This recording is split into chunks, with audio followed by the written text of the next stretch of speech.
पहले नकली नोट छापने की पूरी फैक्ट्री और अब राष्ट्रीय स्वयंसेवक संघ के खिलाफ जिहादी प्लान वाली किताब। क्या प्रयागराज के मदरसे में गजवाए हिंद बनाने का प्लान चल रहा? क्या तालीम के नाम पर मदरसे में बच्चों का ब्रेन वॉश किया जा रहा और आरएसएस के खिलाफ जहर भरा जा रहा? दरअसल प्रयागराज के जामिया हबीबिया मदरसे में चंद दिन पहले नकली नोट छपाई का भांडाफोड़ हुआ था। अब इसी मदरसे में पुलिस को विवादित किताब मिली है।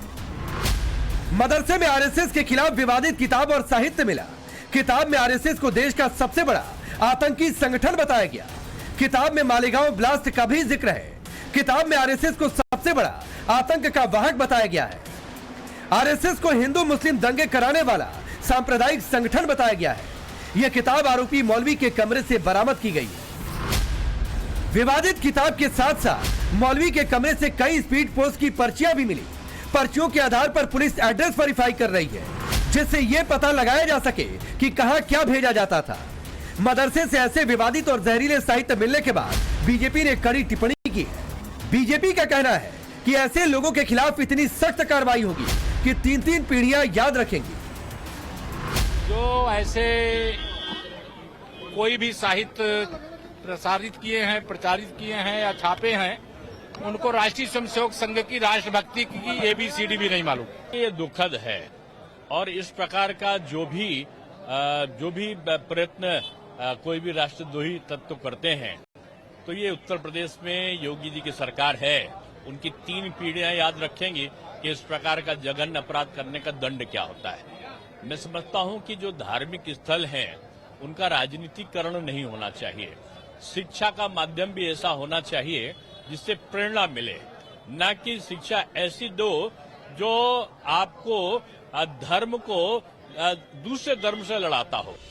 वहीं समाजवादी पार्टी का कहना है कि जो किताब मिली है वो पूरे देश के पुस्तकालयों में मौजूद है। समाजवादी पार्टी आरोप लगा रही है कि पुलिस नकली नोट के कारोबारियों को बचा रही है और पूरे मामले पर पर्दा डालने की कोशिश जारी है। देखिए, ऐसे मुशर्रफ की जिस किताब की बात हो रही है, आरएसएस पर उन्होंने लिखी थी, वो पूरे देश के पुस्तकालय में है और सारे किताबों के जितने भी किताबें ऐसे सेंटर्स हैं वहां पे वो दस्तयाब है। मुख्य मुद्दा ये है जिसपे प्रयागराज की पुलिस पर्दा डाल रही है कि सालों से ये नोट छपाई का जो कारोबार चल रहा था, खुद प्रयागराज पुलिस इसमें मिली जुली हुई है। जो कागजात इंपोर्ट हो रहे हैं, जो नोट छपाई की जो कागज हैं, भारत में तो छुप नहीं रहे। किस बॉर्डर से आ रहे हैं, कौन लोग इस रैकेट में शामिल हैं? हमारा यह कहना है कि चाहे अपराधी कोई भी हो, उसका धर्म अगर आप देखेंगे तो जो बड़े खिलाड़ी लोग हैं वो बच जाएंगे। तो जो नोट का जो कागज के सप्लायर से बड़े, उन तक पुलिस अभी तक उनको बचा रही है। नंबर 2, नोट छपने के बाद जिन जिन जिलों में गई है, कौन कौन उसके खरीदार हैं, प्रयागराज पुलिस उनको बचाने में जुटी हुई है। तो हम चाहते हैं कि सरकार ईमानदारी के साथ इस पूरे रैकेट का भंडाफोड़ करे। और आरएसएस पे किताब तो प्रोफेसर शमशुल इस्लाम से लेकर पूरी गाथा है। देश भर के विश्वविद्यालयों में, देश भर की किताबों की शॉप्स पे आप आरएसएस के पक्ष में, आरएसएस के खिलाफ किताबें मिल जाएंगी। दरअसल इसी मदरसे में पिछले हफ्ते नकली नोट छापने का भांडाफोड़ हुआ था। मदरसे में नकली नोटों की छपाई हो रही थी। मदरसे के उस्ताद हो या मौलवी, सबने मिलकर नकली नोटों का ऐसा छपाई खाना खोला था जहां 18 लाख रुपए के नकली नोट छाप दिए गए।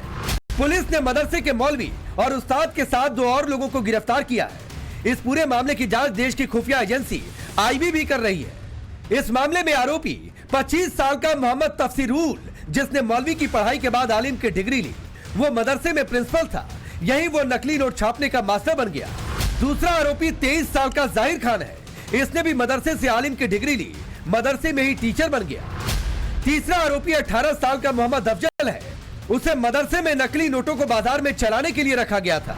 जबकि चौथा आरोपी 18 साल का मोहम्मद शाहिद है। वो मदरसे में मौलवी बनने के लिए आया था, लेकिन नकली नोट छापने वाले इस नेटवर्क से जुड़ गया। नकली नोट छापने के तार कहां तक जुड़े हैं, इसकी जांच पुलिस कर रही है। लेकिन इस बीच आरएसएस के खिलाफ जो किताब मिली, उससे हड़कंप मच गया।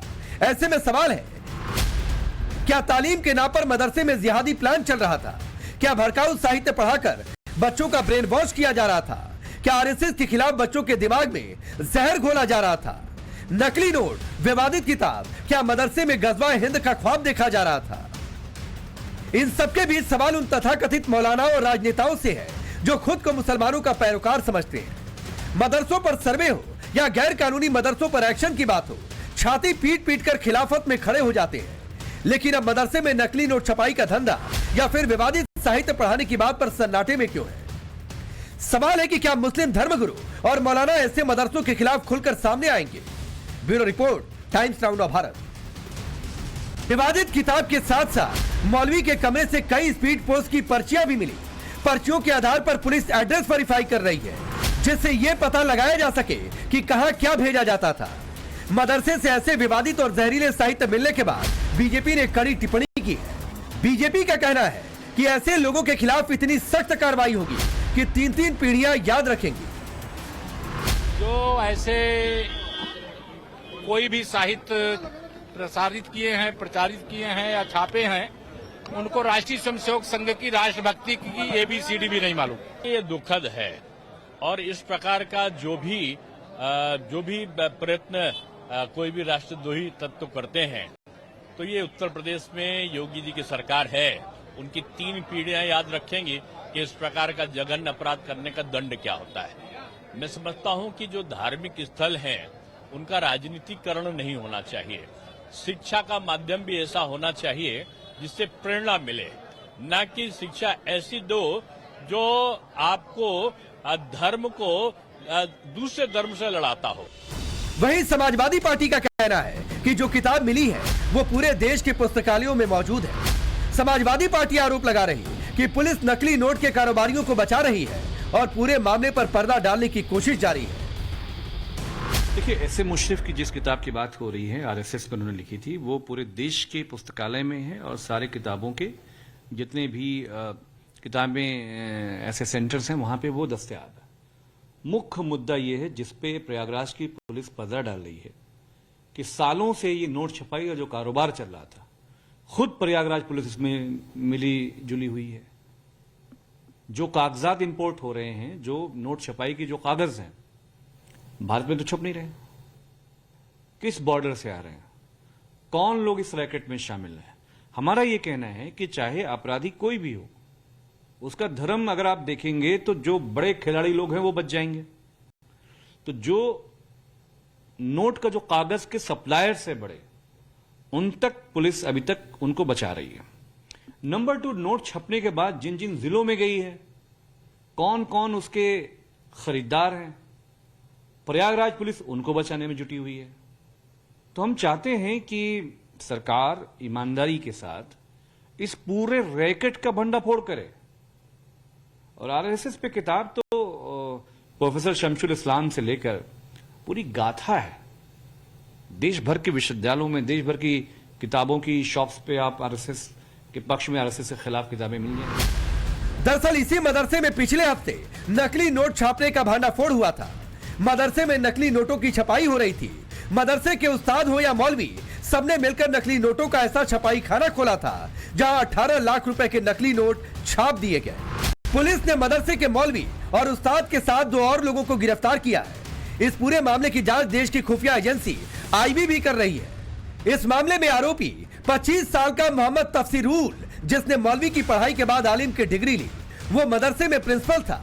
यही वो नकली नोट छापने का मास्टर बन गया। दूसरा आरोपी 23 साल का जाहिर खान है। इसने भी मदरसे से आलिम की डिग्री ली, मदरसे में ही टीचर बन गया।